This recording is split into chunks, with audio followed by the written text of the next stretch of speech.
নমস্কার, কেমন আছেন সবাই? আমার একটা নতুন ব্লগে আপনাদের সবাইকে স্বাগত জানাচ্ছি। আমি যাব এখন দিদির বাড়ি। দেখো আমি মায়ের সরাই চলে এসেছি। দিদিকে একটা গিফট দিতে যাব। তোমরা প্লিজ পুরো ব্লগটা দেখতে থাকো আর লাইক কমেন্ট সাবস্ক্রাইব করতে বলবে না। দেখো আমি গিফটটা এখানে রেখে দিয়েছি। চলো, গাড়ি এসে গিয়েছে, গাড়ি উঠে পড়ি।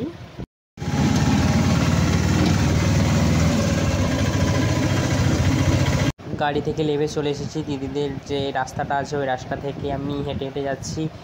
দেখো পৌঁছেও পড়েছে। দেখো এই ঘুম থেকে উঠে গালে আঙুলটা দিয়ে দিয়েছে। ও ছোটোবেলা থেকে এটাই করে, গালে আঙুল রেখে দেয় সবসময়। চলো দিদিকে গিফটটা দেওয়া যাক। ও গিফট তো ওপেন করতে শুরু করে দিয়েছে। তোমরা তো বুঝতেই পারছো যে গিফটটার মধ্যে কী আছে।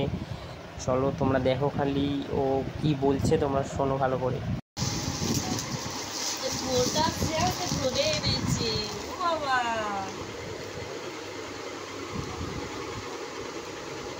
এই পিকচারটা প্লিজ কেমন হয়েছে তোমরা কমেন্ট করে জানিও। আর এটা হচ্ছে যে আমার দিদির মেয়ের ছোটোবেলার সব কিছু স্মৃতি একসঙ্গে ছবি ছিল, সেইগুলো নিয়ে রেখে দিয়েছি। আর দিদির কতটা পছন্দ হয়েছে দেখো কি বলছে। পছন্দ? হ্যাঁ, পছন্দ হয়েছে।